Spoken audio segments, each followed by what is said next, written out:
Okay, welcome to our weekly Zoom Exploring Consciousness with the Nouveau team. And our topic today is the vagus nerve, programs, demons, relationships, and I ams, and how we're going to deal with all of that. So we're just going to have a little chat about that. Yeah? Great. Great. So maybe let's start talking a little bit about the vagus nerve because we will probably, as we always do, go into the mystical side of it. So go into the mystical side of what the vagus nerve does, and how it is actually the universe, really, the potentiality of the universe. But apart from that, what we all know a little bit about the vagus nerve. So what does the vagus nerve and the autonomic nervous system, how does all of that link together from just a physical perspective? Does anyone want to say something on this? I suppose I was wondering, before we said anything, could you just describe where the vagus nerve is and where it goes from, in the body to where it's located? Okay, so the vagus nerve, just a very brief one, because it is. Oh no, just brief. Yeah. The biggest, the most important, apparently, cranial nerve. I think it's number 10, isn't it? Yeah, CN10. It starts from the brain stem and it goes all the way down along the spine, all the way into the bladder, into the clitoris, even, which Andrew talking about. We often, leave that out, and then it feeds.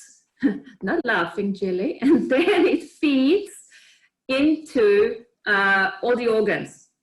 So all the systems of the body are literally affected by the vagus nerve.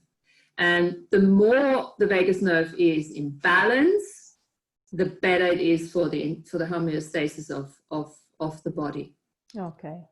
The way it is often explained is when you look at the autonomic nervous system, and obviously we've got the conscious mind and we've got the subconscious mind. And the subconscious mind is divided into the sympathetic, the fight-flight, and the parasympathetic, the rest and digest. And those are the two subconscious elements they've been talking about forever. Now, with the big hoo-ha that's been coming in with the vagus nerve is actually the third one, where they say you got fight-flight, when you have to get ready for the lion, the tiger, and all that. And then the relaxation, that is equally important. And then the third part is where the body actually shuts down, goes into shutdown, into freeze mode. And that is that other part of the vagus nerve they've started discussing a little bit more, where you then go into depression and you stop wanting to be in relationships and socializing, numbness, hopelessness, and all of that. And that freeze mode is then what Andrew calls the opposite of surrender. When you start surrendering from that place, then everything opens back up again. So what about Martina? You are a therapist on so many levels. Do you want to say a little bit? Do you have anything to say on the vagus nerve from that perspective? Sure. So from my feeling perspective, it vibrates and has its own energy. And this is just my observation I'm sharing as a therapist. So it's like the first thing that I can tune into when I'm holding a person's head or feeling their spine. It's like a pulse it's different than the cranial pulse. It has a vibration to it. And I don't know what that is. I just know it vibrates. And then the, I guess, more physical response that I can feel is, like you said, everything is linked to that. I started learning about it because my mom had epilepsy. And so I was fascinated by if she were to hum and do her vagus nerve exercises, her grand mal seizures would actually suppress themselves down. So I thought that was interesting. And then in craniosacral, of course, you know, we work directly with it. So I think that the vagus nerve is a beautiful topic, and I'm really excited to discuss it today. Cool, fantastic. So yes, and could Martina, can I just come in here, because please, yes. I just looked up on Wikipedia before the meeting, vagus nerve, and I noticed that vagus actually comes from the Latin to wander. Yes. So it gets all over the place, this nerve, doesn't it? It's here, there, and everywhere. The big wanderer, yes. Big wanderer, yeah. That's right, yeah, because it links to all the different bodily systems, and it has an impact on everything. And I think we said that before, if every negative thought, because the sympathetic nervous system, the fight-flight, is very often impaired by, or thrown out of balance by emotional overload, by programs and stuff like that, which we obviously going to talk about. And what I've been hearing, I went to, with Jill actually, we went together to a workshop once on the vagus nerve, and they said that every negative thought that you have throws out the vagus nerve. So the best thing to do is constantly do your little exercises, put them in the back, or, you know, do your acupuncture points, or do laugh a lot, or hum, or, you know, just gargle in the morning, all these things to bring the vagus nerve back into balance, at least once in the morning and in the evenings. I'm not doing it, but I should be. No, at times I am doing it. That's that. And so let's see, we don't necessarily have to go more into the physical unless you guys want to. I don't know where you're going to take it. I was just interested, Tina, in what you were saying about the vibration you feel in the vagus nerve. And I was wondering what that, you might call it like a therapeutic pulse? Yeah, that's a great way, because I was thinking about that before the show. Like, exactly what you just said. And for instance, there's this client I used to have that had a kid that was about 9 years old, and he had or has autism. And I would work on his head a little bit when he would let me. And that pulse, or the vibration that I just know that it's the vagus nerve, and just instinctively. And his was vibrating a lot faster than someone that doesn't have autism. And so same thing with my mom. Hers would just, that frequency, kind of like if you were standing next to a Wi-Fi box. That's what it feels like, a very strong pulse of energy going throughout the system. And so there's this balance that just naturally happens as soon as you touch the nuchal point in the back of the head. And that charge of energy surges all the way down to the feet. And it is going through the vagus nerve. Yeah. Yeah. Yes, Do you perceive that anywhere else on the body? What I'm getting to is, maybe nobody, I don't think, has ever really come up with a satisfactory answer for what the therapeutic pulse is. And it wasn't until I spoke to Andrew and he said, in his perspective, it's the soul. And I thought, well, if you're feeling that through the vagus nerve, that fits in very nicely with what we know about the vagus nerve being the universe in action in our DNA instrument. Yeah, I like that. Well, exactly. Universe in realized potential, universe in action. It's the control room, apparently. It's connecting, as I've written down, the vagus nerve has access to the entire consciousness DNA machine. Wow. And you're saying the soul, we always talk, you know, if you remember when we were talking about the agencies and everything, it's actually when the I am, the infinite I am, is in the vagus nerve. And it's connecting to all the chakras. It's connecting to all the mitochondrial power, points in the cells and the telomeres and everything. That's when it's riding that highway. We often describe it as the highway. It's the highway. And the I am is riding the highway. And then, of course, we have the programs and, which are those little construction sites and the speed limits, the connection to the Schumann resonance and all of that. So we can all talk about that a little bit too. But that vibration, what you're saying, is probably exactly related to that. And especially with autistic children, they have a completely different way of connecting to the unseen, isn't it? Yes, Yeah. I would have found that too, Martina, in my work with autistic children. It's like it was overload of the vagus nerve. It was like overstimulation, and they would often experience headaches and dizziness and pains in their tummy. And you could actually see it in the child's eyes as well. And what they needed to kind of calm it down was some sort of a rebalancing, like something physical that they would need to do, stretching or some kind of exercise or go to a quiet place. But that's how it looked to me, that it looked like overstimulation of the nerve that they just couldn't control. They just couldn't manage it. And they suffer from that more than people who don't have autism for some reason. Yeah. Well, which would explain why craniosacral is a very effective treatment for autism. Oh, yes. Yeah.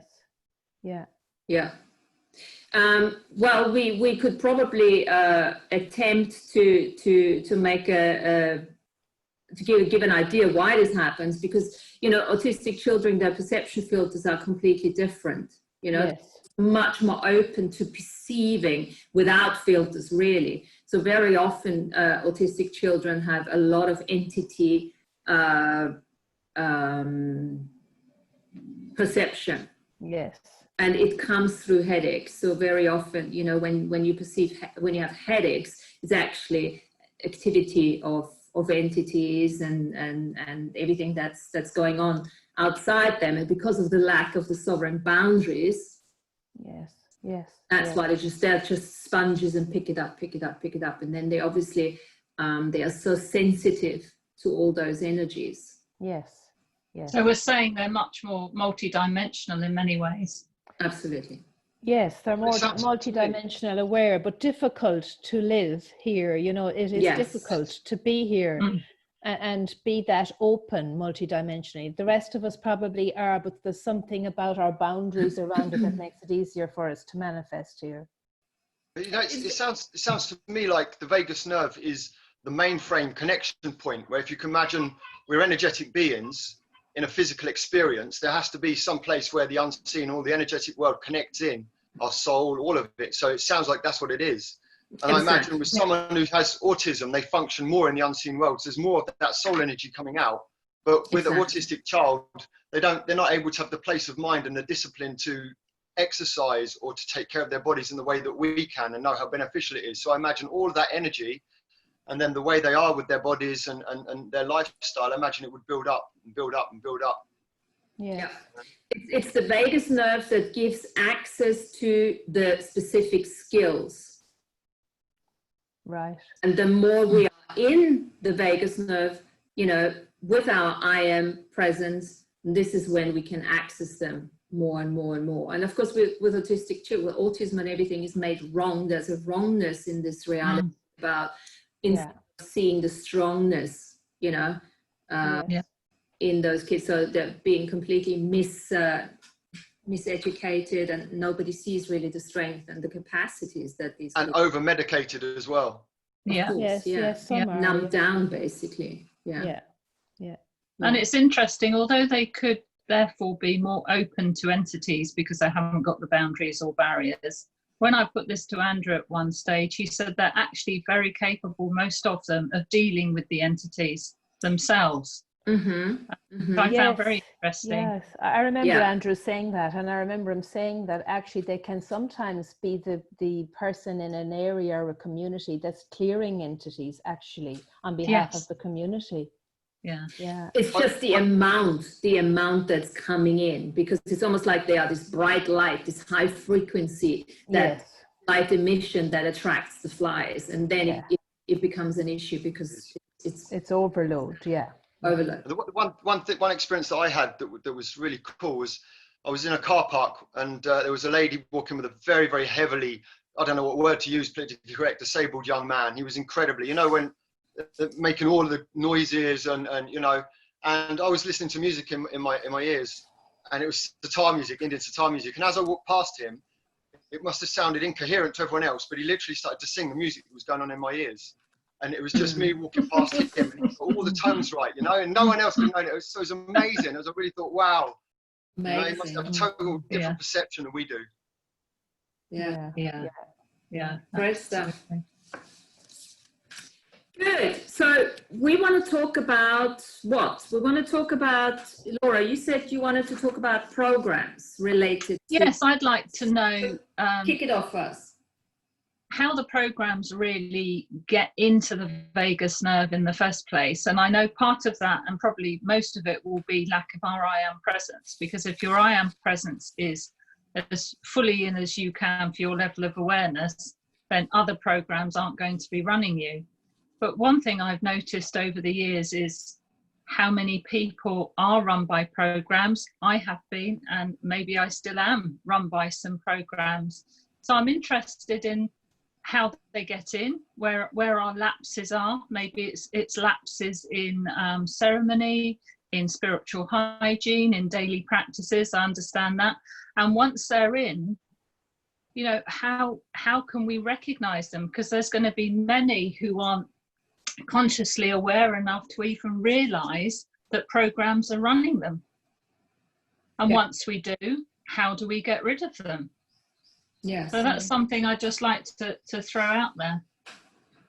Okay, so there's something, we were talking about the depression, the hopelessness, the dissociation from anti-socializing and everything. This is when the vagus nerve basically started to shut down. And this is an indication that we're dealing with quite life force entangled programs, internal demons, even external demons, if you wish, all sorts of implanted, explanted entities and stuff like that. That's probably the worst case. Now, not everything is an entity. I do remember, speaking to Andrea at some stage in one of the things we obviously, I don't know, transcribed or something, where he was saying not everything is an entity. Not everything is a program. And where does it come in? Yes, as you said, it is part of the social, not social, the hygiene, the spiritual hygiene and everything. But it's really just the stories that we're getting into. That's how it starts. The stories that we tell ourselves. And the more often we tell the story ourselves, which is probably not a nice story, but a slightly more destructive story, that brings us into the destructive habit patterns. So a program starts off as a story. And as long as it's just a story, it's just a program, and there is not particularly much life force entangled with it, because it's just something, you just keep repeating, but it doesn't really, then you can change that. And obviously that's where all the self-mastery, the emotional mastery comes in, the letting go, the talking about it, the clearing, and everything that we do. Then, the way I understand it is, the more we leave the story hanging, the more our life force entangles with it, and the more destructive it becomes. And that's when it becomes the program. And it's automatically in the vagus nerve, through the story, through, the negative conversations that you have, through, whatever you keep telling yourself that is not conducive to you having a joyful experience in life. And then how do we get rid of the program? Like we get rid of everything. We look at what are the destructive habit patterns, and how can we get rid of them? So it would be fair to say that our belief empowers it as well. Absolutely. The belief in the story. And you're actually saying that most of these programs are self-made, they're internal. Absolutely. Absolutely. Yes, and self-programming, I think. You know, we program ourselves a lot of the time, don't we? In what you're saying there, Martina. It's like self-programming. Yeah. Yeah. And we don't want to step out of our comfort zone sometimes and recognize that. We don't. I can give an example here if you guys are up for that. Recently for me, you know, it's very obvious when you see people and they're being run by all manner of programs. It's very obvious. It's easy to spot. But for people like us, we get to a certain level of awareness, and our programs can become incredibly sneaky. And so one that I had, shifting it a little bit more to the mystical, one that I've had recently was there was a spate where my communications that I were having, I couldn't really trust them. And I was still learning how to filter certain information. And I've become completely obsessed with the idea of being given false information or being attacked and infiltrated. And so I developed a whole load of skills that I used to protect myself with. But what happened was the programs took in. Now, remember, the vagus nerve has access to all of your capabilities as well. So, you know, a program that settles itself in the vagus nerve from someone who's multidimensionally aware can become, you know, rather destructive, you know, and rather limiting. And so for me, these programs turned into eventually a lack of faith. So when anything came in, I would be kind of worried about protecting myself. And it just really put a stop on my journey, and it went on and on. But my programs were telling me that this was the way I protect myself. So it disguised it in this package of power and protection, when really it was a complete limitation. And the way that I ended that program was by seeing that it was there, and then eventually just saying, regardless of whether the information or the people I'm speaking to, whatever their agenda, I'm just going to have trust in myself. And so just opened up and began to trust again. And then I found floodgates of energy coming in that was waiting for me. And so that's, you know, that's a more subtle program that you can use only when you get to a certain level of awareness as well. So they're always there, always present. You must always be vigilant.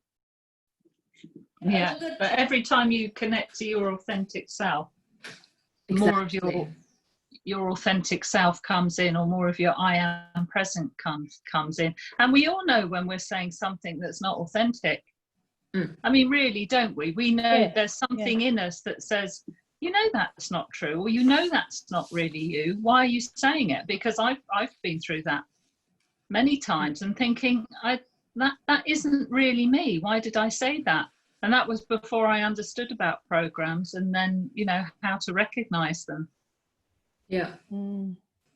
Now, when we talk about the I ams, as you say, coming into your finite I am, you know, and working the vagus nerve, the super high, where you're in the driver's seat, you know, as we often say, and you are in charge of your choices, and you're out of habit patterns and stuff like that. What am I going to say? I don't know what I was going to say with all of that. Anyway. You were saying something about when you're in the I am. I am, the I am. Okay. The finite I am. The finite I am, yes. So part of the programs, and you can call it programs or demons or entities or whatever you want to call it, you know. So Andrew does not want to distinguish. I try to ask him at some stage to give me a definition of all the different things. But I think, Laura, he said that to you too. Not everyone is supposed to work with that type of energy. And that's why he was slightly apprehensive to give out lots of, you know, explanations on it, because people start getting weary and worried, and then they start hating their I ams, you know, because they obviously didn't support them, or, you know, they went bankrupt on them and all that sort of stuff, you know, because part of the programming is also when old I ams from other lifetimes interfering with your I am presence now. Yes. Okay. Yeah. So that's it. How does it come through? It also comes through habit patterns, thought patterns that are destructive and stuff. But this is another way of, it can come obviously from past lives, you know, that you've carried the story through the DNA over, and you know a lot about that, Laura, isn't it? All that clearing that you had to do. Yes, and I think the important word here is that you're the apex of all I ams. Yes. And that's sometimes a word we miss out. And I think I am apex, it's particularly valid, isn't it? If you've got some old I ams coming in trying to run the show, then you really do have to claim your sovereignty. And this present I am now is the one that is, you know, the apex of this hierarchical order. So this is where choice comes in. You know, the I am apex presence calls the shot. And it doesn't matter how many I ams are trying to overrun you, or how many demons or, you know, entities want to take over the vagus nerve. You are the architect of your reality. You know, you're always the biggest entity out there, you know? Yeah. Well, I'm really interested in how people can recognize programs. I want to bring it right back to 2 feet on earth, you know, how we can recognize programs in other people. Now, I can recognize it in myself by, I have similar, or had, because I've been working hard on this, similar, the same sort of responses going into a defensive mode, say in an argument with my partner. And I see the same pattern was emerging until I had that one sorted out. But the same pattern was emerging every time. And this can be, we've been together 16 years. And I used to think to myself, all the work I've done, that I think I've done, and this same pattern is re-emerging.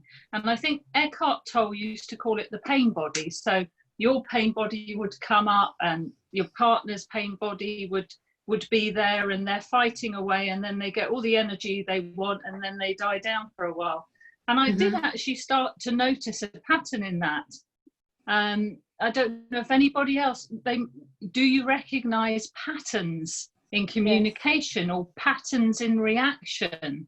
To me, programming follows certain patterns, I think, because your authentic I am self surely can step in the sacred neutral, however it is you do it. You can step in, go to your heart, and just nullify all the argument energies. You don't let anything get a hook into you when when you've recognized it. But unless you're going in fully with that I am heart present, it's very easy, it seems to me, for the program that you've worked with. Let's face it, you've empowered this program.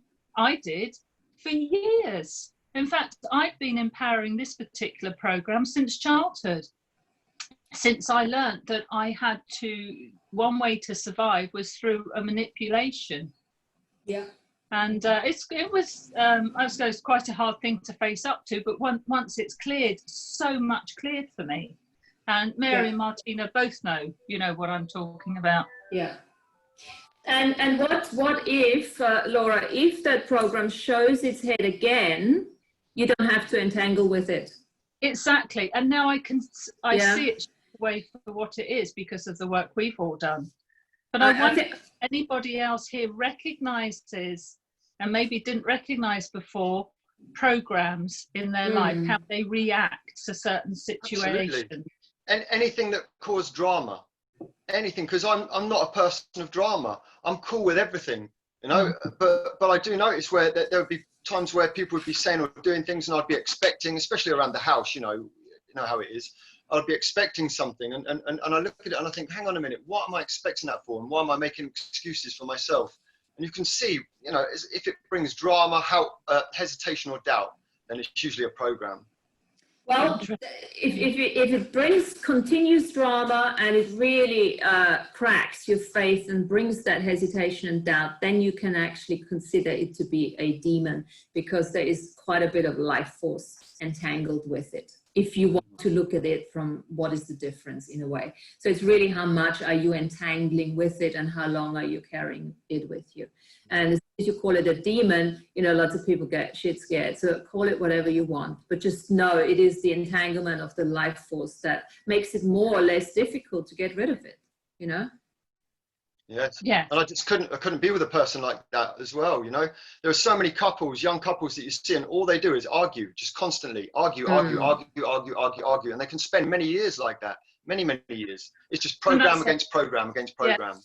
Yeah, absolutely. It's the program talking to the program. And when you were talking there, Laura, I suppose the one thing that was really sticking out for me was that to remember that... Mary, you're breaking up really badly. Oh, am I? Sorry. I have bad connection. Can you hear me? I can hear you. I can hear you. Yeah. Okay. That you have choice, you know, but it takes, once you get aware of what's happening, you do actually have choice. You have choice whether or not to be triggered. You can decide you're not going to be triggered. And even to put that intention out is actually enough sometimes to just help you when the situation arises where you can be triggered. You've said to yourself in the morning, maybe for your daily practice, you know, you're not going to be triggered. You have choice to step back from that. And that actually helps you not to get entangled with your own programs and the programs of somebody else.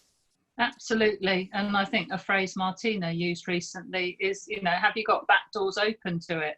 Yes. And even since we did that massive clearance for me, I see a couple of back doors that were trying to come open, and but I was aware of it. Well, they're very subtle, aren't they? Because you see, it's the defense mechanisms that we put in place, and they did work for us once. So they become teachers at that point as well. Well, with the demon, it's the back door in this case is that you need to get rid of it. You need to get rid of the programming. You need to really do that. That's the back door. If you don't, you're still open. The character of the story that you have attached your life force to actually is already in the vagus nerve and calls the shots there. The character of the story, the tyrant, the addict, whatever it is, the abuser, is already calling the shots on the unconscious level, in the subconscious, sympathetic, parasympathetic. And I think what fuels it is, sorry, Laura, I think what gives it a lot of energy as well is the self-talk that this always happens to me. This is always done to me. This isn't fair, you know, and that kind of self-talk actually takes away all choice, but it totally energizes the program. So there's this energy that builds up then is, you know, I'm not going to allow this happen anymore. So I'm going to fight this. And actually the way to deal with it is not to fight it, to step back into your own power and not engage with it at all. But it takes a certain awareness before you can reach that level, really. It takes practice, Mary, And practice is right. Yes, it does. Yeah. I hadn't. Sorry. Go on, Lynn. I was just going to say that you lent me that book. You lent me the book, didn't you? Dance in a Dream, and I read that. And interesting, you talk about getting into the vagus nerve and the program being there. Well, even before any behaviour, I caught myself. I was really surprised. I caught myself just thinking a thought, and all of a sudden, I thought, "Whose voice is that?" Because that's not my thought really, but it's something like it's a repetitive thought I'd had.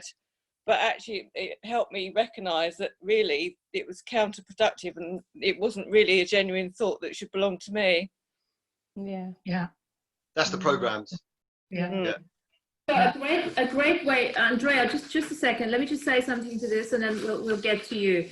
A great way of clearing these things. I'm an entity facilitator and it's very simple because if it's now a program, a demon, an entity, what you can try as soon as you get a sense of, okay, there's something going on that has nothing to do really, what shouldn't be there, you can, because most of the programs, once they become demons or entities, they're obviously harvesting your energy.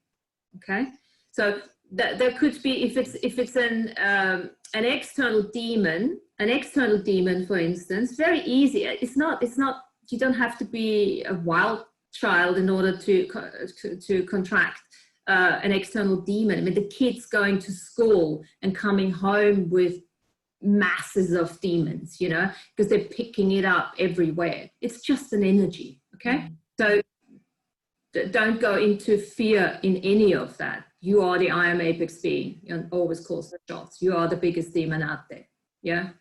But a demon could be, you know, an energy that, an I am, that never allowed itself to go through the person died, but the I am never went through the life review. and basically stayed a ghost. Okay, so it could be just a ghost. Now, without having, there's still the iron presence, it's still around, but it hasn't got a body anymore. So it needs to siphon off energy from the ones who have bodies. And this is why it is so important to stay in your body, because as soon as you get out of your body through thinking too much or, you know, doing what God knows what, it's almost alcohol. like, you have a for rent sign on it, and that energy will come into your body, siphon off, harvest that energy from you. So that's one of the ways, you know, what can happen on an external side.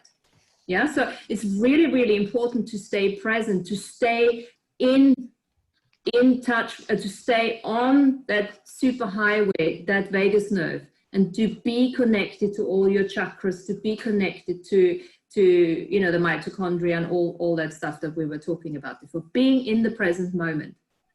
That's really, really important. Another external demon could be an off-worlder. I remember Amy talking about that, an off-worlder that had many, many thousands of lives and still wants to hang around and can create themselves a physical body, but not long enough. So what they do then is, because of the vibration of the planet, especially now, so they lose their physical bodies, and then they have to become parasites basically on other physical bodies. Okay, ancestors could do the same thing. Yes. Yeah.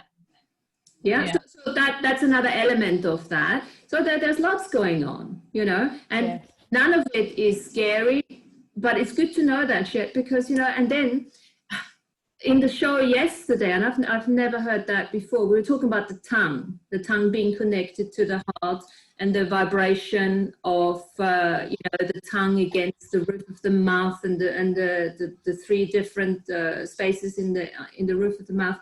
And Abi actually said that he can, when he looks at somebody, he can see it, because it's all electromagnetic energy. So those programs, those demons, those entities, they always leave electromagnetic energy in your body. And he can actually perceive it in the nasal passage. We need to talk to him actually on this to give us a bit more information, because he said through the vibration of the tongue and the electromagnetic pulses, he knows if it is a demon, if it's a program, if it's this or that. How does he get better on that? That's amazing. So you can do that too. We need to find out a little bit more, but I think it's you need to be quite intuitive to see and perceive that. I could, when I was dealing with these external entities on someone else close to me, I could see it in the eyes, because they're almost dead. It's very difficult to explain, but I could just tell. And also, interesting what you're saying about what AB said, because the voice did change slightly. Another thing I was just going to bring in here related to external entities is a great way is saging the tailbone. So when I was having to deal with that, and Andrew was helping me, he said, always sage the tailbone. That's where you need to sage. That's where they come in. So, just a thought. No, it sounds to me like the vagus nerve is a flow of energy, and that all of these programs are dams that we put on that flow to redirect it in another direction, and those dams are what are utilized by external entities to then control us. So it sounds like the whole thing works together. It's a nerve, everything is energy, and it's the longest cranial nerve. And the fact that it's linked to so many different organs would also maybe bring up the prospect of some illnesses being programs to see illnesses. Maybe that is the placebo reality that Andrew talks about. Yeah. Yeah. Andrea, sorry. Your turn. Okay, I'm cool. I don't know what I wanted to say. I had, different many clients, and whatever you all mentioned, I been there, done, got the T-shirt, including myself, and I learned, I like the way Andrew puts everything together, you know, the clearing and everything, but I also learned different tools. One of them is this Ho'oponopono, and I did facilitate that. But the idea in that is that why do you even have to figure it out? A lot of my clients, they try to figure it out. Just do the clearing. So Dr. Hill used to tell us, because people trying to figure it out, but you can't figure it out because you got 15 million information per second in the subconscious, or if you will, the vagus nerve. We will never know what the program is, and we're not interested about that. All we're interested is letting go. But there's two types. So let's say, I know Martina, and she knows me, that let's say if something comes up for you, Martina, for example, you don't go into it, right? You don't go into crap, you just do the clearing.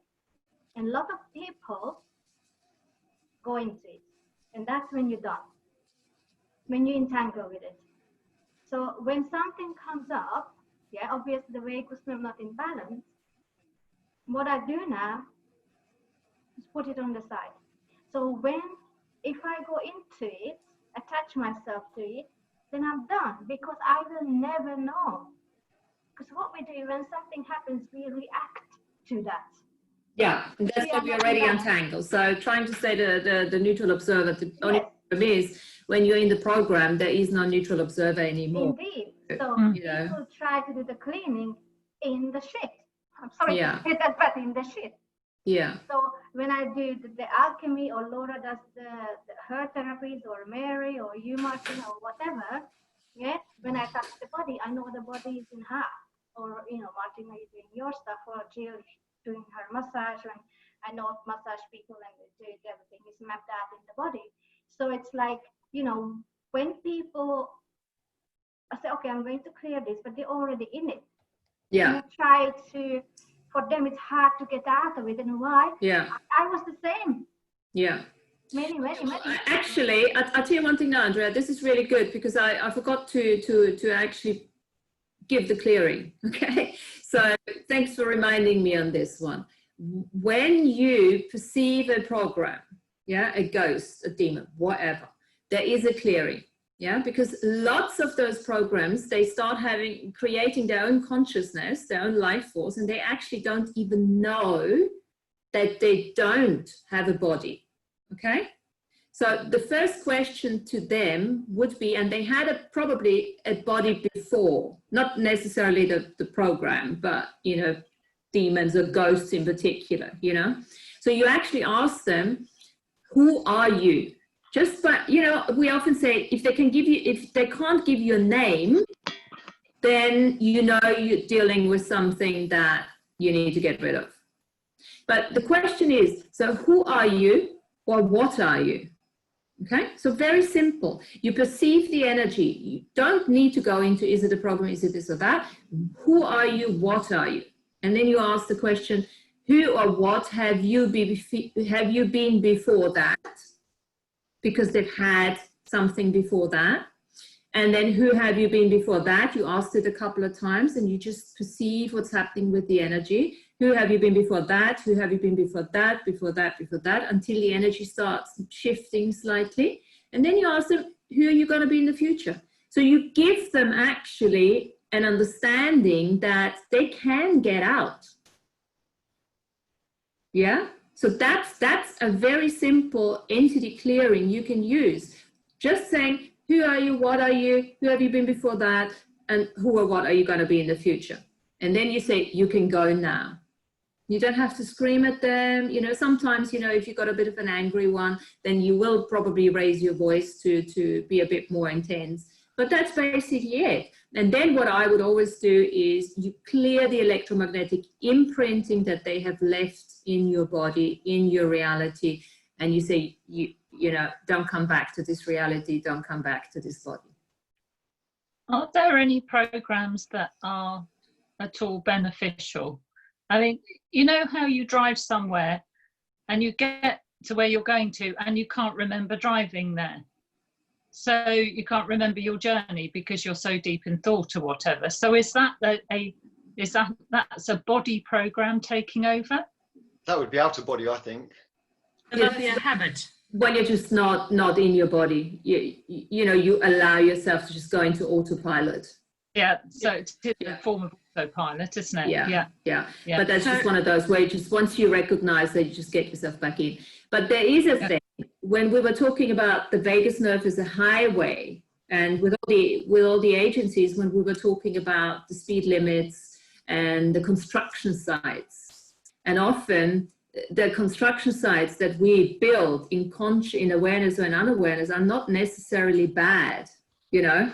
So for instance, you know, I mean, my life has been one construction site after the next, and I didn't build those in awareness, and they were leading me off track. They were leading me off a lot off track where I wanted to be. But sometimes, let's say for instance, you have a good job, and there was one construction site which I implemented myself, and I was, you know, you're having a good job, I was earning good money in the oil industry, and I knew I had to put a construction site into this on the vagus nerve and say, okay, stop right there, because you need to get out of this. You need to look more on the spiritual side. You need to actually look after more of your body. So I put myself, you know, when you ride this highway on your motorbike or whatever car you want on, and you stop yourself, you put that construction site in and say, okay, now we're going to just take off the roads. We're going to, you know, get all the crap out and really start digging deep. That's what I did in 2008, basically, when I got out of the oil. And programs can be positive as well, you know. So exactly. This is the school of hard knocks. And so you can create your own programs in knowingness and empower them in knowingness to work for you, you know. It's just your awareness. Yeah. And that was a program that I then looked at and I said, okay, let's empower this program. It's okay, you know, because it stopped me. So you can look at it from that perspective. So you're absolutely right. Not every program is bad. And even if it's bad is what is bad and what is good. You know, everything serves at the end of the day if you know how to deal with it and actually don't sit back and be the victim and say, okay, well, let's sort this out. But does having that program, Matty, limit your authentic choice? Because it's almost like that's a program where the choice is made for you. And the whole idea of being authentic is that you can change your moment-to-moment choice. Exactly. And so therefore the way that I see it is that the programs that I self-create are my tool into this reality that I use. So at any given moment, because I created it in knowingness, I can uncreate it or change it as I see fit. That's why the knowingness is so important. Yeah, absolutely. So that the I am apex is always in charge. Yeah, exactly. Absolutely. And you can empower it with your words and your prayer for that. Yeah. So you could call that a spiritual strategy. Yeah. Sure. Call that spiritual strategy, basically how you deal with programs and everything, you know. And that comes from a place of, you know, I'm dealing with this. I know what I'm doing here, and it's not just a reaction. I'm actually acting consciously. Making lemonade out of lemon. Yeah. Can I ask a question? What's the difference between a program and a habit? Depends. Not necessarily much, to be honest. A habit, I'd say, is just a program that you've allowed, a story, a program that's caused by a story that, you know, like, I can't do this. So that's a story you bought from someone, a lie that you bought from someone. Yeah. I would say a habit would also be maybe a tool of a program. Or it's the external manifestation of a program. You know, if you're looking at a certain habit that you're always doing and you're kind of wondering about it, that could be the external manifestation of a program that you're just not aware of running in the background. Like my phone now, for instance. Which is said, Dave just, hi Dave. Hi Dave. Joel, you're like this. I think I'm reading your mind. Before, literally about 5 seconds before you said habit, I wrote down habit ? So I'm reading your mind. Get out of her vagus nerve, please. What's going on? So how about if you put in a lot of consciousness with a habit? So you're really consciously aware that you are doing that. Then it becomes a ritual. I like choice. It's just a choice. And it's a choice. Until you stop choosing it. It's all data. It's all data. Whatever we speak now, It's all data, data, data, data, data, data. Everything is data. Okay, well, let's stop talking and just say that. If we had no data, that's what we're doing. We're exploring the data. Who else got a question on this, or any other questions? I suppose there's something I was just wondering about, and I'm wondering, you know, with the fetus in the womb, and the deal that's done with the mum who has the fetus in the womb and all of that, the contracts. I'm wondering if the fetus is born with programs already implanted in the vagus nerve due to karmic resolutions that they may have to try and resolve when they're here on the earth. I wonder, are they already born with some? I see that in my look into that they're not. I think that happens once you go through the birth canal. But I think the fetus in the womb, it has the blueprints, doesn't it? That's where AB's prayers, where you say, I bring myself to the 0 point of the fetus in the mother's womb. You know, it's that 0 point before that was initiated, when everything was infinite, before you became finite. Right.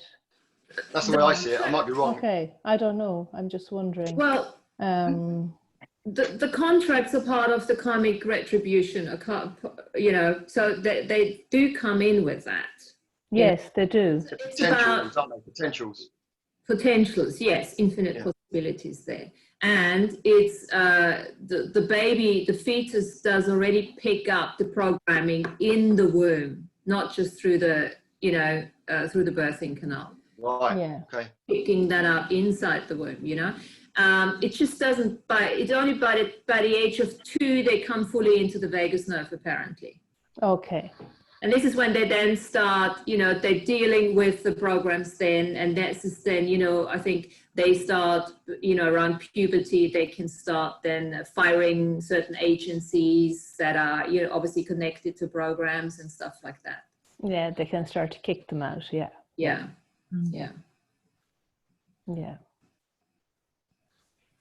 Any other questions? What we got? Where are we going?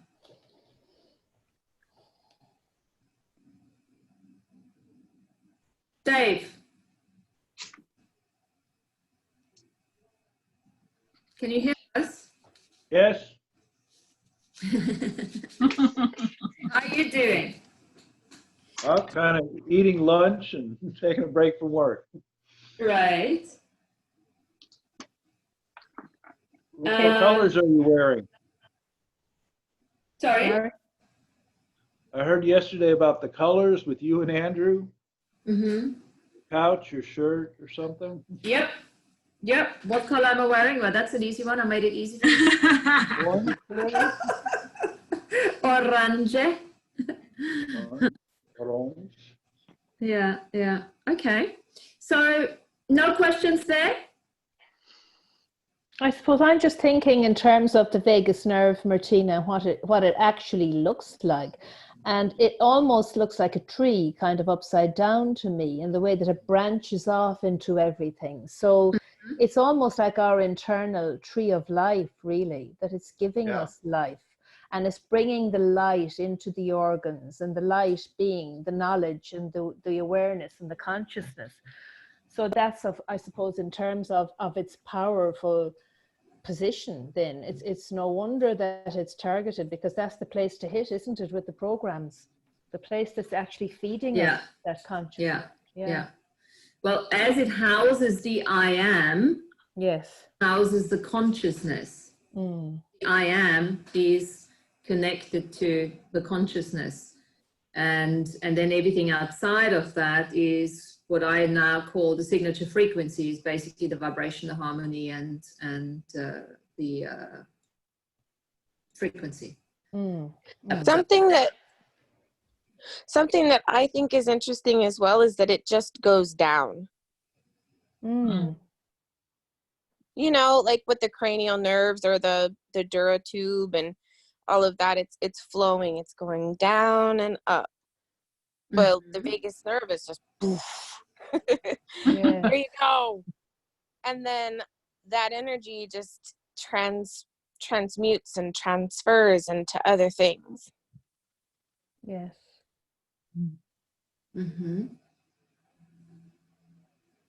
So we were talking a little bit about how to clear a program. I mean, there's so many ways. All the self-mastery, all the sovereign, you know, tools. We always mentioned. You all know those.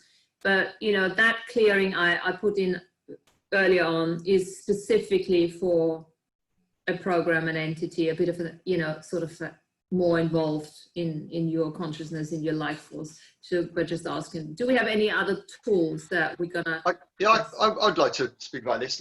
One that I found through personal experience, a couple of years ago, I really immersed myself in just knuckling down to do the meditations that Andrew had given and really just getting into it. And so the heart meditation for me was a really transformative meditation, especially the part when you go into the central nervous system, then you light it all up with the golden light.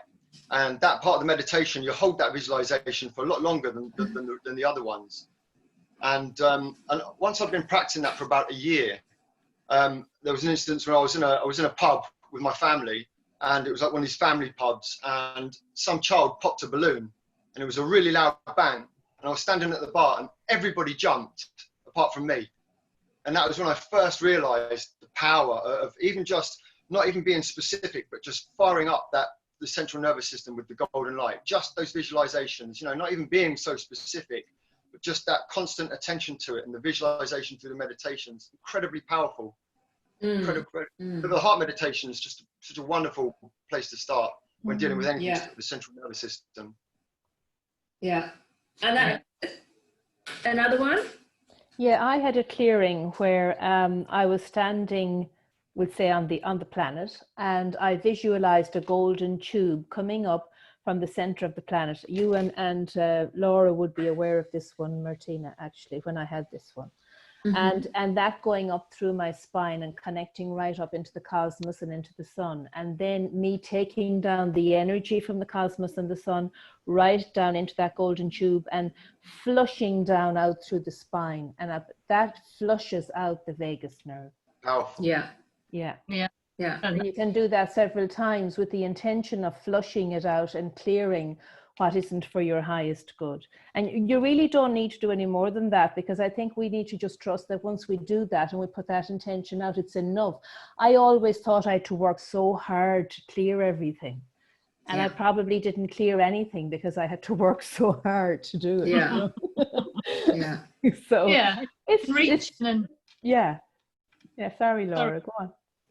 I was just going to say my experience. Yes, you sort of reach in and pull it out, which was my experience of seeing my vagus nerve entwined where it was, and running the program that wasn't serving me at all. And the process was I visualized it in black. That's how I saw it, as black fingers. And then actually going in and actually just pulling it out and throwing it into the fire, pulling it out, throwing it into the fire. You know, it was a repetitive thing to really make sure that I'd got all the imprinting, all the programming actually out of my body, and then getting it transmuted. And then I think with my clearing, I danced afterwards to actually, to get my full I am presence in. Yes. Joy. Yes, it was. And both Mary, Martina and I probably say we've had a huge shift, all of us, since we did. Yes, we did that hearing. Yes. Yeah. So it really comes down to always, think of your I am present wants to be fully in the vagus nerve. Your specific skills are in the vagus nerve. You're driving. Use the metaphor. You're driving that metaphorical highway. And you flush it out, you clean it, and you can use whatever you want, and for the people who are a bit more logical and they want to see something, they want something to guide themselves through, just, print out one of those vagus nerve pictures that gives you all the details, in which organ it goes, and then work from that way. And if you work more like Andrea does, she doesn't need that, she just clears it.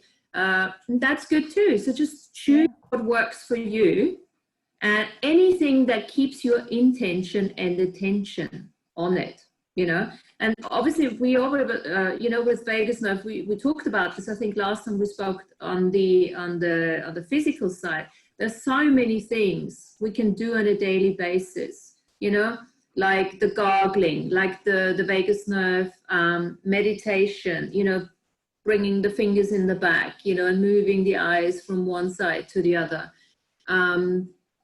Basically, just normal energy acupuncture points, you know, working along the vagus nerve.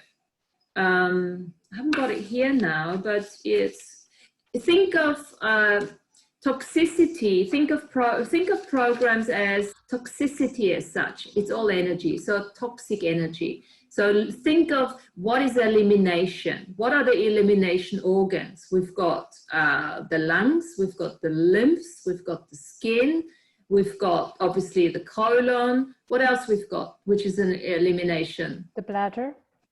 Yeah, yeah. So think of all of those and keep on, you know, looking at the meridians, look at the acupuncture points that are connected to that, and just work on an energetic level in addition to all the other clearings and emotional and spiritual hygiene that you're doing. So always take your body with you. This is why it's so nice to actually, you know, make that connection. Yeah, it's really okay. This is the vagus nerve. Yes, it is a highway and it's a metaphor and everything, but it's actually happening. It's a bloody nerve right in there. You know, it makes connections. There's a stimulus to it, and things like that. That helps to stay in the body. Also, Martina, remember, I'm sure you know this as well, that as soon as you make a choice, at that moment, like, okay, I'm fed up with this, I'm going to do this, that choice has the energy. So remember when I said to you a few weeks ago, like I asked, and you said, what do you ask? What I ask is, I ask the universe, okay, universe, I want to do this. So I don't have to think about anything and figure it out, because like you spoke about Andrew and you and everybody, that the universe, you know, turn up and down. So as soon as you make a choice, that's almost like the energy that will provide whatever you need to do that. So you don't have to figure out how you do it. It will just appear in your life. Yeah. So as soon as you make that choice, that, okay, I'm going to commit to my life and I'm going to do this, then it's just be in the flow. Just things will just come to you. You don't have to force it. It will just appear in your life. And that's yeah. As soon as you just say, I'm going to do this. Yeah. No, absolutely. And I think I sent this on Facebook, because when I went to this workshop, I looked at the vagus, at the 5 letters. And the first one was voice and reason for safety and relaxation. Okay, so the vagus nerve is connected to the parasympathetic, what's it called? Nervous system. Yeah. So what can we do in order to get that relaxation, that rest and digest, and, you know, always, you know, and obviously it's yoga, it's tai chi, it's qigong, it's whatever, physical walking, painting, everything that is required. Can you guys see me? Yes. Yeah. Yes. Because I'm just trying to look at this at the same time. Okay, cool. And then the second one is the antenna for reading the seen and the unseen world. So it's something is not going to go away, because the more multidimensional we're going, the more we want to expose ourselves to our multidimensional birthright and legacy. We will have to be working. The vagus nerve is our connector. Yeah, so the work for people is first of all, clear your programs. And then there's another step beyond that, isn't there? Well, it's infinite, but, you know, you go into how you're going to work, co-create with the vagus nerve. Yeah. And just know this, you do, this is your tool. It's almost like your control room. There's not necessarily, you don't have to, other than keep it clear and clean, you don't have to necessarily work with it as such, but you need to know that that's what you're doing, because when you start engaging your finite I am with the infinite I am, and you work on the celestial mediumship, you work on your vibration and frequency and harmony, you are doing this via the nerve, via the vagus nerve, because it houses your special skills, you know. And I guess people's programs have nothing to do with us, because all we have to acknowledge is maybe to ourselves, there's a program running there, I can see it, and to not interact with it. So being that unentangled observer, and how, Laura, how are we that? How do we maintain that unentangled observer perspective? You're staying in the sacred neutral. And a lot of that is practice. And when you see that come up, you think, I'm going into polarity. I've got a very strong view about that. You know, I know sometimes we know that we need polarity. I know we do sometimes, but it's on the whole doing all the self-healing work and not getting triggered, as we were saying earlier. It's not those triggers, those hooks come in you. And it's a practice though. To be an untangled observer, because you can watch yourself and I can think, oh, I've done a lot of work on that, and I'm good, and then there'll be a little trigger in there. So it's it is a continual awareness and continual practicing. And it can be difficult too, because we're not living our lives on our own, where we're just dealing with ourselves and our own programs. We're living it with other people.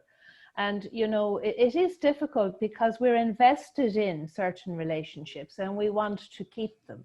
So we're coming up against those kind of scenarios, which is actually, you can read all the theory in the world, but in practice, in putting it into practice, it's a difficult thing to practice. And what I find helps me a lot is if I don't define something as, if I ask a question, like I'm wondering about that, or that's an interesting point of view, as Martina always says.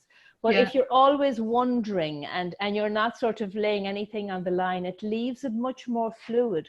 You're still not engaging, you're still not entangling, and you're leaving yourself free to stay in your own power, in your own space, while you're not entangling with the other program. It's just a little tool that works for me in my dealing with people when if I find something very oppositional, it's usually, I think, a program, but I don't know, because I don't know what's going on for that other person. But I just, rather than go into it, I just sort of back off and wonder about it and maybe ask a question about it, and it sort of dissolves it a little bit. No, that's brilliant. Thanks, Mary. It's actually a big tool. It is. Very big tool to run that interesting point of view and not entangle, because as soon as you do get emotionally active in it, you have already entangled with the program, and then you're charged to it. So yesterday. No, go on, Martina. I just want to bring in the conversational terrorists in that. You know, AB mentioned yesterday, is when you have a conversation and you're actually just talking and trying to bring your point across and everything, and then you got the conversation terrorists that they're constantly cutting in and trying to bring in emotional stuff and things like that to deviate you know, and actually push their point of view onto you. Those are the ones to look out for too. Yes, because if there's something that's pushing, it's usually not authentic, because authenticity doesn't need to push. Yes. It just needs to be and allow. So that's what I'm saying about something that's oppositional and as you said, pushing something onto you. And you'll feel it. You'll actually feel your body reacting to that. You recognize manipulation as well, don't you? Which is very subtle at times. Yes. But you can recognize that. I was just wondering, what sort of things can we see as programs in others? Is there any you know, I mean, is politics a programming? Gotcha. Well, global narrative is global narrative. It's one of the lowest agencies. It's one of the lowest agencies out there that we so willingly entangle. Yes. You know, absolutely. One example that I encountered was I went to do a healing on a young man who'd been heavily involved in Class A drugs and other forms of sexual abuse as well. And everything I said to him, he instantly talked over me with a negative straight away. Didn't even finish a single sentence. So I had to just, just say, I'm sorry, we can't do this. Yeah. Oh, there's nothing I can do, really. Feel, nothing I can do. Yeah, I can feel the frustration of that, Matty, as you're saying it. He needed healing so bad, but they just wouldn't let him. You could just tell that whoever was running the show, he was not there. He was in the background somewhere. Yeah. I wonder just if could trust and integrity be a kind of program? I'm just thinking when I get involved with people in business, there's some people I just don't want to go near because subconsciously I feel that they might have the program. I just don't trust them. Don't think there's integrity. Could that be part of it? Part of a program which I'm subconscious. That sounds more like your intuition, Norman, rather than your awareness. Yeah. It's your awareness, your inner knowingness. Yeah. But a program would be, any kind of negative emotion: anger, frustration, irritation, aggression, fear, worry, going into depression. Yeah. Hopelessness, dissociation. This is the one that is so much now the new thing about the vagus nerve that they have never looked at before when they looked about the autonomic nervous system.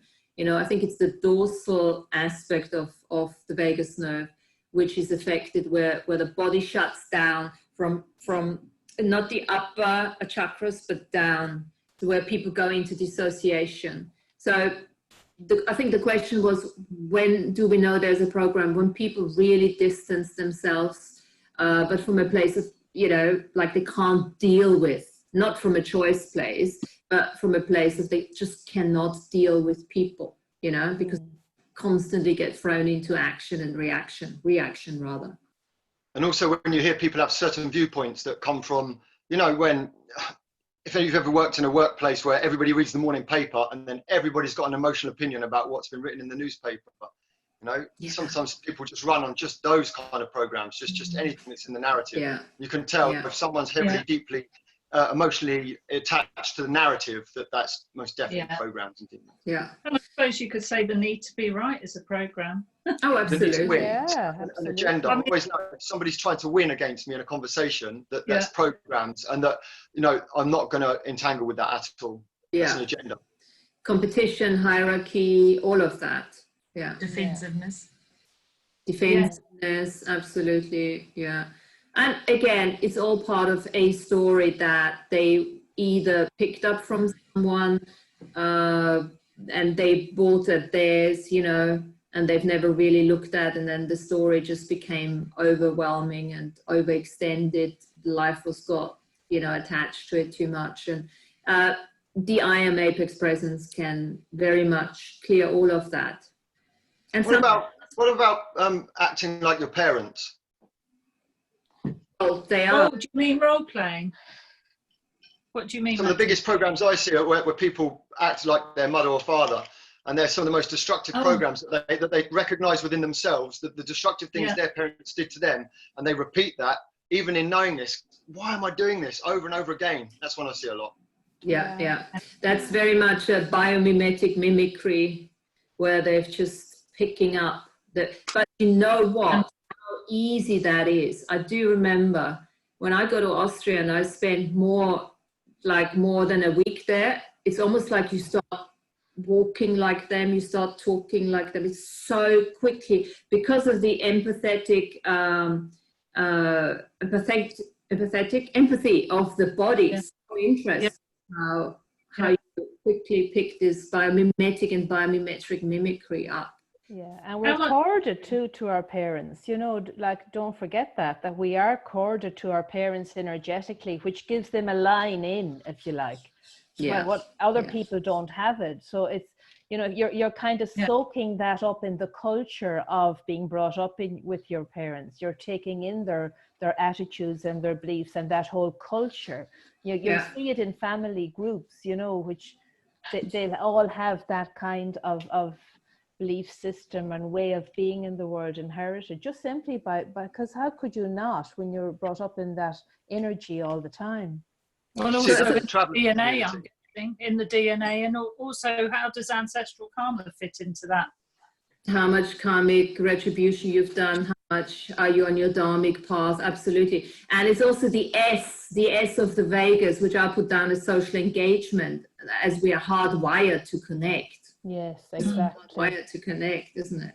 Yes. And then the autonomic nervous system is there, the vagus nerve is there, which I, put the same, is there to actually filter those connections and see what's actually serving me and what is not serving me, because just because it's family doesn't mean it's actually serving you.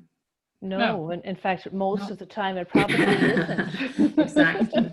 And, in terms of the ancestral karmic retribution, it's the one that's able to stand in their own authenticity and look at the programming. And not alone do they heal it for themselves, they heal it right back through the generations. Absolutely. But does the ancestral karma come in as a program then? I think it so. utilizes the programs. I'd say yeah. Yeah, I think if you choose a certain DNA lineage, you're choosing everything. You can pick and choose what you're Contract program. Yeah. But then, that's where the revocations come in. Yeah. This was my biggest healing I had was ancestral. It was the biggest one for me, and it was to do with all kinds of dark stuff. And it wasn't until I started to do alchemy, do the magic brews, and protect my sacred space, and really get ceremony and start to do a lot of fires, that actually stopped. And that was hardcore. That was real. Like, that wasn't just a little demon or a ghost or this. That was something major. Ancestral karma, ancestral debt and curses. Very, very, very, very powerful. It was very, very powerful. This is when you clear something in this lifetime, just add all the other lifetimes. Just say wherever it's in other lifetimes, just pull that root out there too. Then of course the vagus nerve is the big gut communication to the brain. That's always been the big thing. That's the first thing I learned years ago about the vagus nerve. It connects the brain with the gut, and then we all know what obviously the gut entails, because we have the dreaming body. Dream time. I was just going to ask how the vagus nerve is therefore entailed. So dream time. So I'll go forward to our dream time. Yes, and the other way around. Whatever you're doing in unawareness in dream time, you can wake up and feel like shit because the dream that you had threw out your vagus nerves. That's why it's so good in the morning, whilst you're still lying down, use 2 minutes and just clear your vagus nerve after the dreams. Clear everything. Clear all the dream energy out of your vagus nerve. And then very important. Yes, Andrew used to talk a lot about that, actually. He used to talk about allowing yourself to come into the day and to take your time in the morning, arriving, not to jump out too fast. Because once you jump out, you're into Roman numeral time and you're into all of that stuff, whereas you're still in your own space, in your own time when you wake up. Yeah. And one more thing I've written. Yeah, go. In your agenda, when you were talking about the gut-brain communication, you had 80% sensory and 20% motor. What does motor mean? Everything to do with the physical body. Heart rate, all the way your organs work, all of that kind of stuff that runs without you having to do it, consciously do it. Right, okay. I got you. Yeah. Motor has to do with movement as well, Norman. Movement, muscles, ligaments, tendons, that type of stuff. Yeah. And even the movement in the organs. Yeah. And then what I've missed out, there was something, the unifier of the mind, body, and spirit or soul, whatever you want to call it. Yeah. So the vagus nerve is quite a funky dude.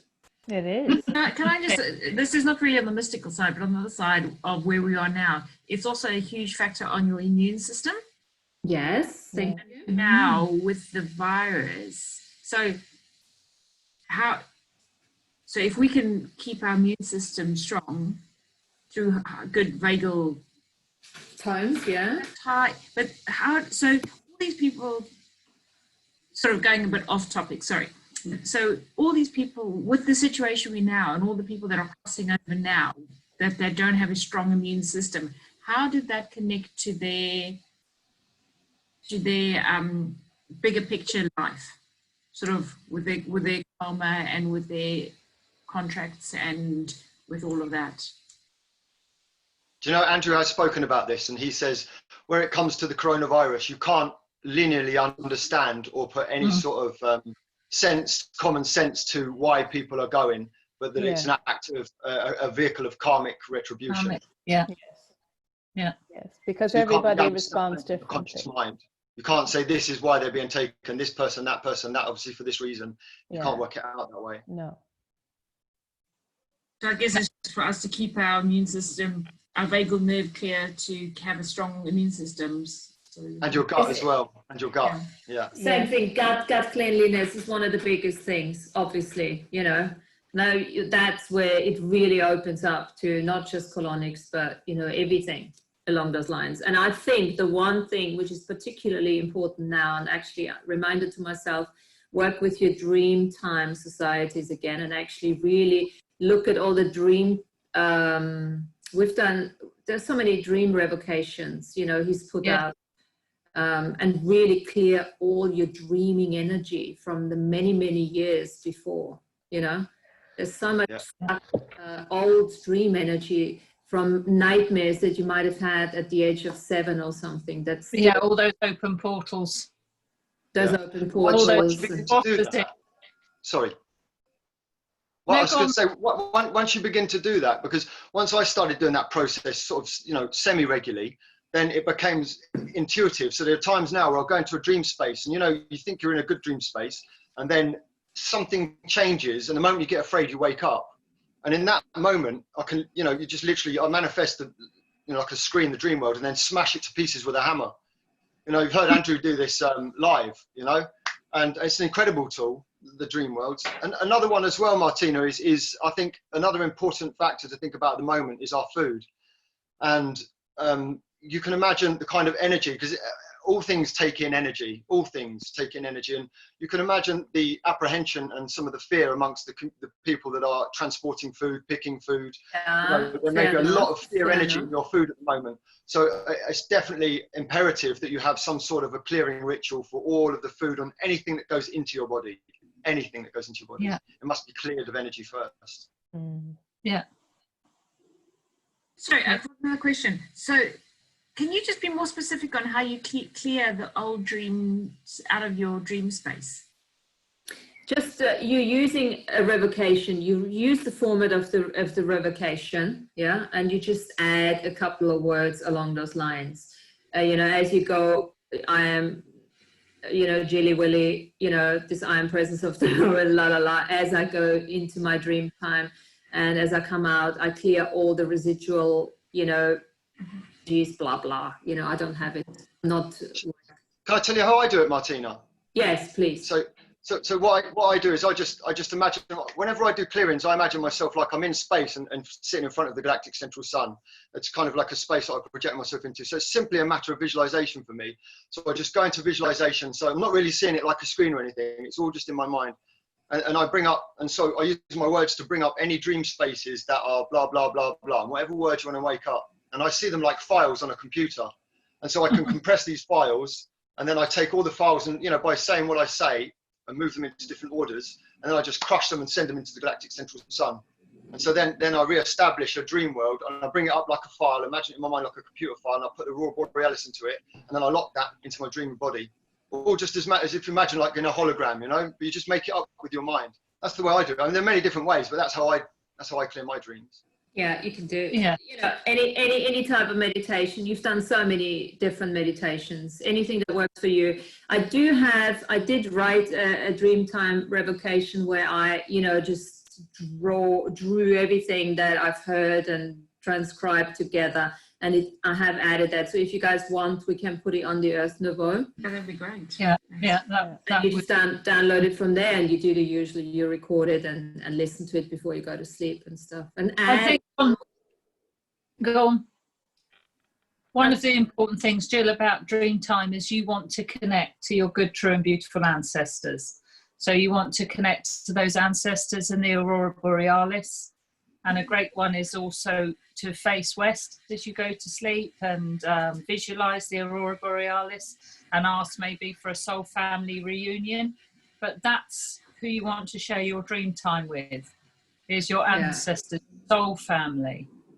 You don't want that interference, anything that doesn't belong there, you don't want in your dream time. Yeah, exactly. And this is where you can use the conscious mind, even in the waking moment, to construct. So when you go into imagination, you can construct something that's real in the dream world. So you can construct a layout, a place where you want to be, and you just consciously create that, and then it will manifest in your dream world once you become skilled enough. Okay. Yeah. Yeah, and play that on your pillow as well. Record Dreamtime revocations. I play them on my pillow, or I say them every night, a short Dreamtime revocation. It is hugely effective. Turn the Wi-Fi off. Make sure that bloody thing's off. Yes. Oh yeah. Make sure you got no phones and no nothing, no computers. To be honest, I don't turn the Wi-Fi off. I'm lazy, but I have none of those gadgets in my room.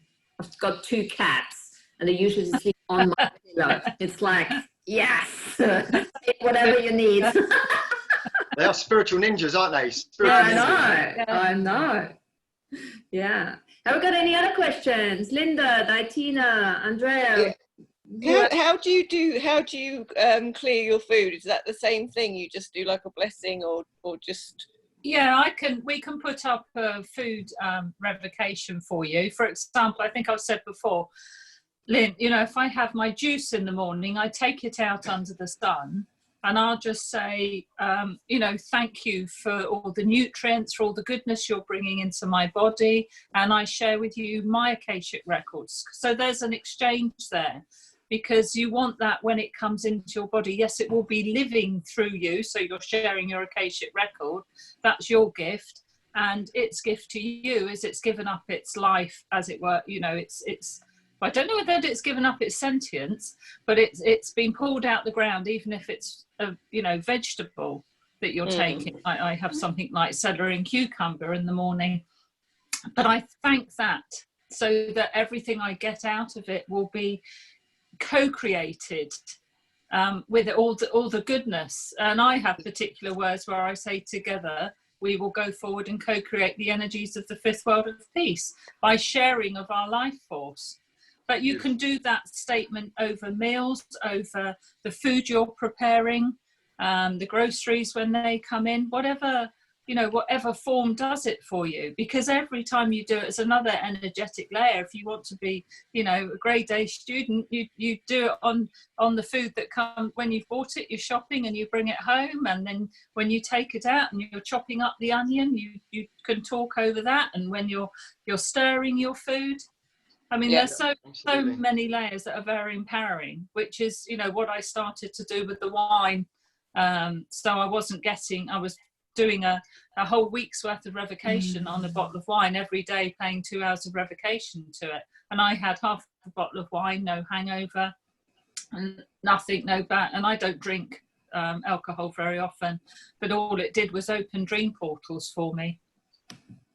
It's acknowledgement as well, Laurie, because it's when you realise, even let's say you've got 4 tins of beer. Now, because beer is something I have to test before I consume most definitely %, but so the metals are part of Earth Mother, labels of any trees. So every food, every vegetable, every animal, everything you consume gets to live vicariously through you during the time in your intestinal tract.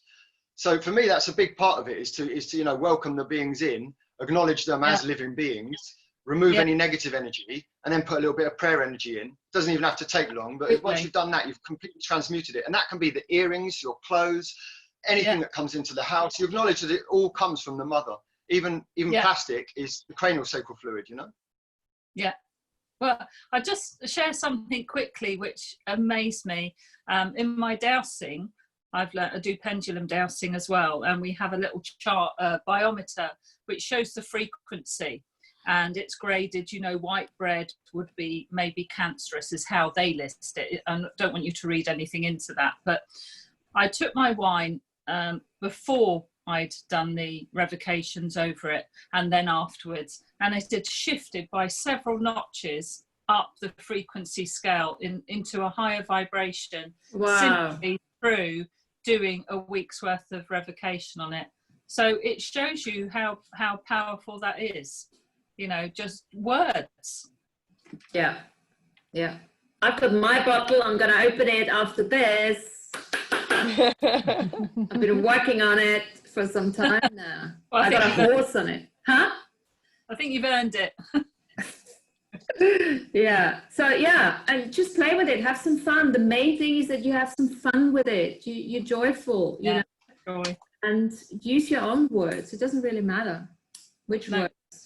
I mean, I do like a good revocation, to be honest. You know, that's why obviously I like, you know, all the stuff that AB puts out that we're doing. We, you know, Laura's writing beautiful stuff. And, you know, I'm putting it all together. I love doing that too. So I'm going to send that dream thingy. Great. Well, we're going to put it on. We're going to put it on because I think that's actually a good thing. We need to do all of that now because the energies are coming in so strong now. And apparently, I've just looked at the astrology. Not that I know anything about it, but what I've been reading was that the next 3 months are going to be really rough in terms of emotional stuff coming up for people and lots of releasing and things like that. So be aware of it, you know, with the people that surround yourself. And stay as much sovereign neutral as possible. And, you know, it's not a kindness to get entangled with that crap, you know when to move yourself, when to... And it works. I can absolutely guarantee you, the less you entangle, the more you become the leader, and then they either fall away or they step it up. I always say that if you don't fight back, then it's an attack, you know? If someone's trying to project on you and you project back, then you're in a fight. Many people will have a fight. But if you don't, it becomes an attack. And as soon as someone attacks somebody, they're aware of what they've done. Yeah. No, so you don't even have to really do anything. Just don't entangle. No, just don't entangle. And one of, you know, Access, I don't know if you looked at Access consciousness. It's amazing set of pragmatic tools. And they always, the one clearing I've been using all the time, the same, don't resist and react. And don't align and agree either. Yeah. Judgment goes both ways. Yes, yes. And then at some stage you find yourself, what the, you know, how I'm going to have a conversation nowadays, you know? Well, if you don't know how to converse with somebody, if you don't use that, maybe you shouldn't be talking to them. Exactly. That. And yes, it will eradicate quite a few people from your life, but you know, the question is, what is it? Are you on your journey? Do you want to drive this Vegas nerve, you know, like a super highway, or do you want to stop every 5 seconds because you need to, you know, speed limit yourself because there's so much crap going on around you? That's the question. And also other people's projections. Big time. Can affect your vagus nerve too, can't they? Can become a programming if you allow it in. Oh, totally. If you buy them as yours, it's one of the biggest programs out there, you know, because of our innate capacities of reading, perceiving other people's stuff, and then we make it our own. That's the biggest thing in childhood, where we actually, because we wouldn't consider that, our parents sometimes say things that are probably not working for us, not real. And you buy them as the lie and make them your own, and then it takes you 50 years to get rid of it. Yeah. And in childhood, we learn, you see, by the reflections. That's how we discover who we are as children. We're constantly looking to see how we're being reflected back to. And of course, we can't exclude ourselves here because we're doing it too. And anyone who has had a child knows, because that brings it up even more. When you have a child, then you know exactly what you're doing because the child will react. Oh, absolutely, yeah. So, and if you don't have a child, it doesn't matter because you see it in other children, you see it in other, you know, parents, in other people, and stuff like that. Now, can you actually live without this emotional data and making it cognitive? Yes. Because that's what we call raw intuition. And this is where we're going into celestial medium, where you're actually playing with your infinite I am simultaneously with the finite I am. That's when you truly become the multidimensional connector, that celestial medium. And then you can take that further. This is what we need to focus on, to become the celestial medium in conjunction with being fully grounded. But the body knows when you go into celestial medium, when you go into this vibration, frequency, and harmony, the body grounds you. You might not understand it because it works outside of consciousness, but it keeps you grounded if you know how to stay in the present moment. If you know how to stay in the body, it will keep you grounded whilst you're going off and do your travel, your multidimensional time travel, if you wish, and play with the other celestial mediums, you know, say, okay, where can we create peace? How are we going to work this? But we can only do this if we have our finite I am sorted. And we're going to constantly be thrown out of our bodies, invite all these other energies, these programs, these demons and all that crap into our bodies. It all comes down to awareness. Choice, awareness, and of course all the other stuff, spiritual hygiene, blah, blah, blah. And the joy of being those explorers. Because if you don't enjoy this shit, it's not going to happen. Yeah? You've got to enjoy this. You've got to be curious without curiosity learning. I love being curious. It doesn't mean I'm a curiosity learner, okay? But this is where I'm committed. This is where we don't need to be, we don't procrastinate. No, because this is who we are. This is the passion. This is not even the passion. It's beyond passion. It's the purpose. This is why we're here. It's purposefully living. The mission. The mission, the purpose. Yay. Indeed, I was going to say that what Mary was saying with regards to, you know, how we relate to other things, and, you know, like Martina was saying about you go back to your country because your vagus nerve relates to the land, to the people, to the religions, whatever you were talking about. And it's like, I went to Costa Rica last year, and it was like the volcano was right opposite. And I don't know what happened, or I don't know how I did this, but suddenly we were in a restaurant, and there were so many people, there were loads of people. And actually the earth started to speak to me. And it said, and I realized that, wow, the earth doesn't judge us. Not once. So it was, I was like, wow, that's incredible. So every day I started to speak more and more and more, which I did before. But it was just like, I allow you to be here, and I don't judge you, whatever you do, not me, but all of us, all of the people in the world or on the earth. And yet we do judge. Right? So what's it we get out of the I am, we get out of this. And like last weekend we went to this forest, and I went and we were like walking, and animals kept on talking to us, and I just said to my husband, I will go in under the trees because it's like cheating, you know. But if I went under at some point, the forest has given me such a powerful energy. You couldn't even come in there, but such a powerful energy. I had to hang on to a tree. I couldn't handle it at first. So to receive that, you have to really be a strong person to receive that. And it's just, wow. That's why I say to people, don't go queuing to the public street. Go to hug a tree. No, I'm joking, but you know what I mean? It's like you learn so much more I am present moment, because those animals don't judge you. And I always, before I pick anything, I ask permission. Can I pick this? Yes. If I see that it's not much thing, then I just leave it. Yeah. No, it's beautiful. And you know, nature is such a equalizer, isn't it? So nature's not a tool. Go and walk in nature. Yes, because Earth doesn't demand. Earth doesn't say, this is my land. Earth just says, okay, do whatever you want. And we say, no, this is my land. You have to put a border. You have to have a passport. You have to inject. You know, Earth just says, live on me.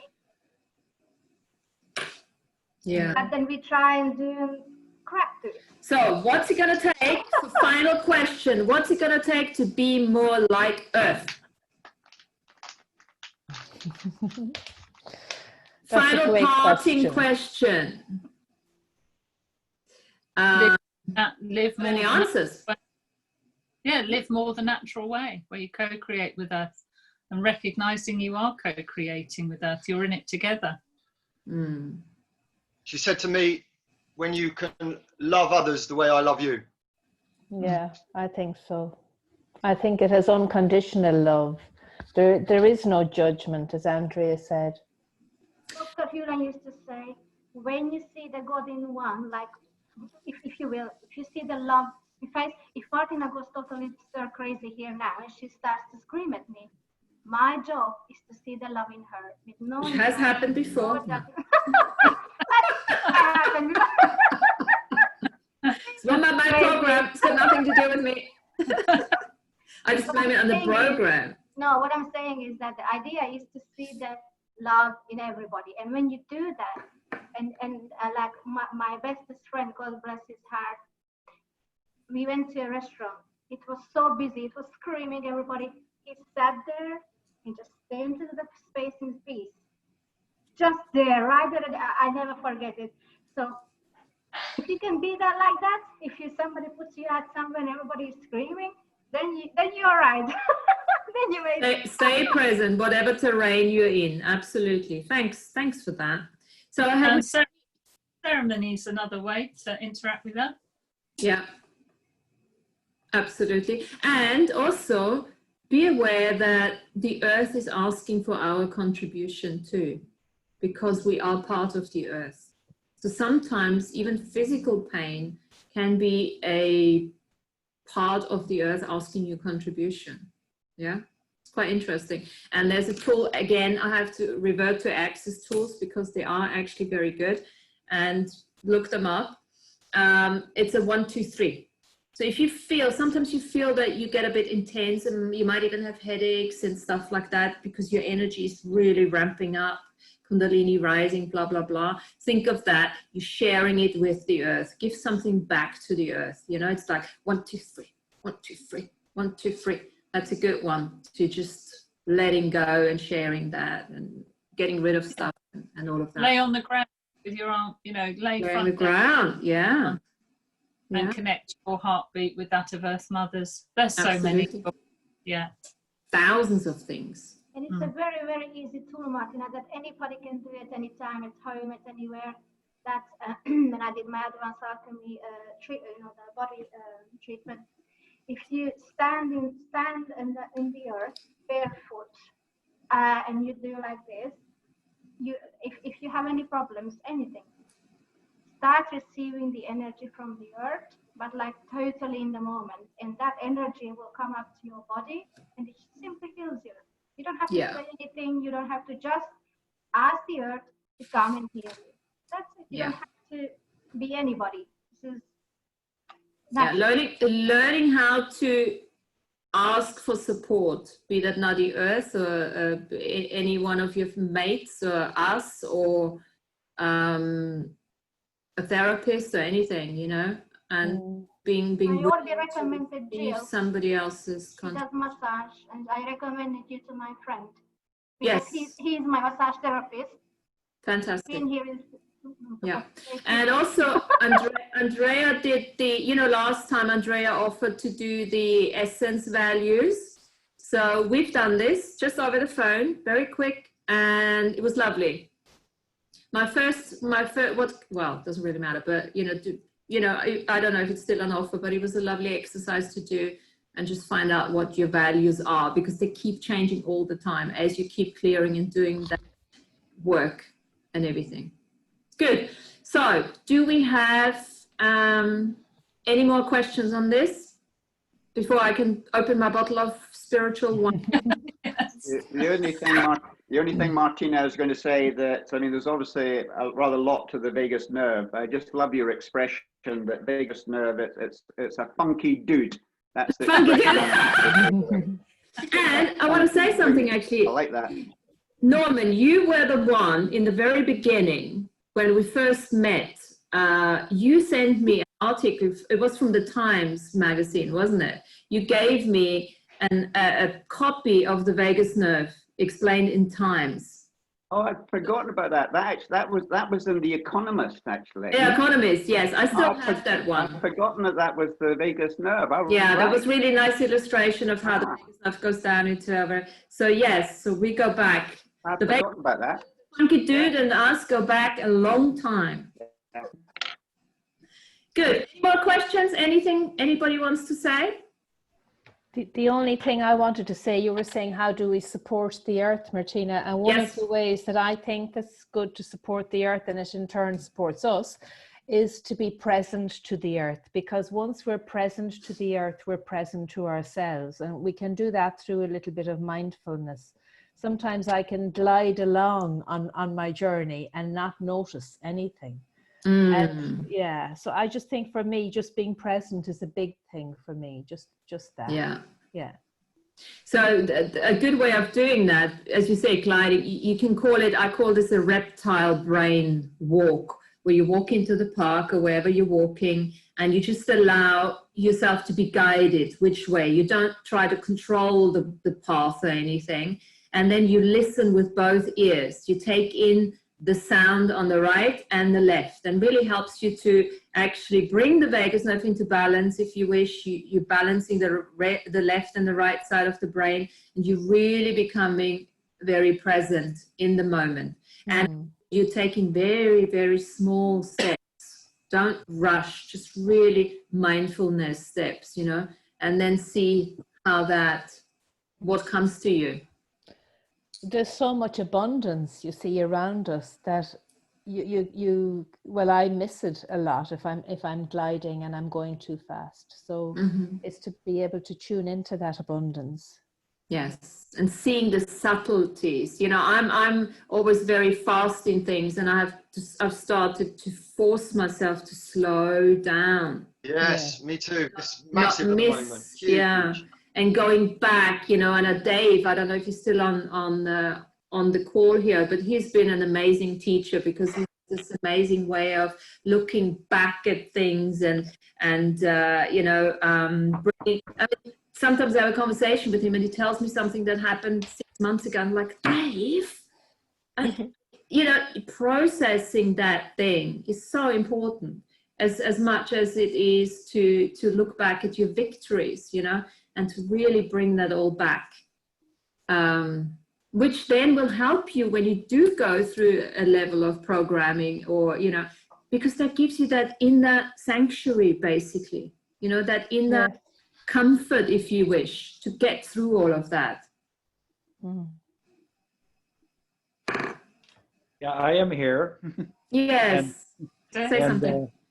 One thing I'd like to add back to the food, you know, one thing I do like at a restaurant, you know, you bless your food and that, but you also bless the chef, the person who delivers your food, anyone that sees it, and the whole chain of where that came from, you know, from the farmer to the market to that.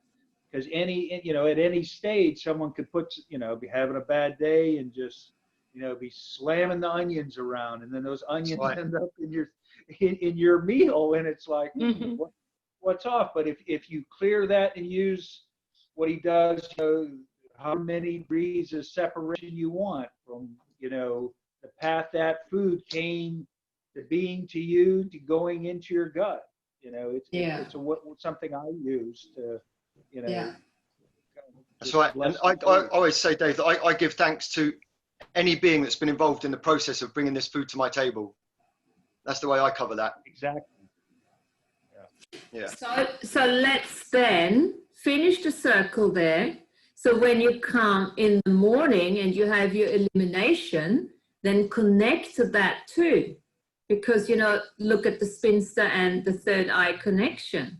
And you eliminate and the food leaves. And supposedly there's a dopamine release to that. I don't know, I haven't got there yet, but that is something, you know, the connection with the third eye and that. Just simply say thank you. Just simply say thank you. Because when you acknowledge that you've already welcomed those beings into your body, and as they exit, then you say thank you for whatever you've done. You know, you just have to take the ickiness out of it. Yeah. So you know, if we start using just a few of those little tools, there's probably nothing left, you know, there's no time left for us to leave the bodies, because there's so much to be. Yeah, exactly.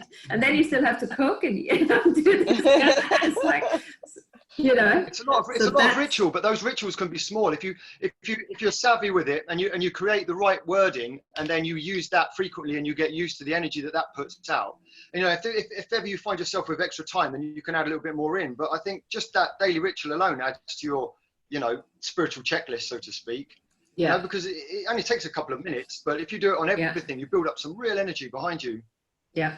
And then at some stage you become the energy of it, which means you don't necessarily have to cognitively, you know, make an appointment for, you know, to do it, because you are doing it on a daily basis. You know what I mean? Yes. Like if you Right. honor It yourself, becomes a part of your routine. You Yeah, create a new habit. yeah, a new spiritual. Let's not call it a program. Let's call it a spiritual strategy. Isn't it? Yeah. Yes. That's why Okay, light my language lovely. is beautiful as well. Yeah, of course. Yeah. Light language. Yes. You make your own language, you make your own food. I'm not even getting started with the food in here, because, you know, I can go on all day. Like Andrew said, he said, oh, this yesterday is like a freaking Duracell, buddy. Exactly. No one is going to stop him. But what we're talking about is closing all of those doors that you were talking about, Martina. This is the way we close all those doors. And, you know, I want to stress this again, because it goes hand in hand with choosing yourself, choosing you, choosing for you, and choosing as you. So this is again, back to, thank you very much, Access, because whatever you do in the beginning, whilst you still cognitively choose stuff and it's not completely integrated, actually ask yourself the question, if I do this, is this me choosing for me and as me, or am I actually choosing for somebody else? You know, if I do this, am I choosing for me and as me? For me and as me, you know, it's quite significant to use the whole thing. What's it going to take for me to start choosing for me and as me? And it's truly, truly true. If you start choosing yourself, you will have other people start choosing you too. It's almost like you become visible. I know I said that yesterday, but I'll say it again because it's so cool. It's true. And it's not one choice choosing. No, it's continuously choosing. And you've got to be willing. Are you willing to lose other people by doing that? Because people will not like it. They will oppose you, they will hate you, they will be jealous, they will be doing all sorts of shit. They will put programs onto you as much as they can. And you will step all over their journey as well.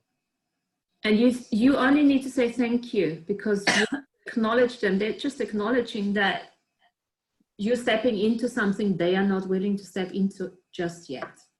I mean, have you ever seen when you know you're burning sage and somebody that has never been around sage walks into a room, their reaction to it? You know, it's like if you give your highly charged programmed water to somebody who's just not ready for it, that's stepping all over their journey. Yeah, I mean that's literally where you have that's one of the signs where you know that the person is running a couple of internal demons and programs, if they can't hack the And some people just choose to give up the you know, they declare bankruptcy onto their I am. That's okay. They give themselves up to the programs. And what if that's okay? What if that's their choice? Maybe they've done something else in a different lifetime. Maybe that's what they need in order for their karmic retribution. I don't know. Yeah, that's it. There's so much we don't know about somebody else's life and somebody else's journey. Yeah, absolutely. It's access consciousness, Martina. Okay.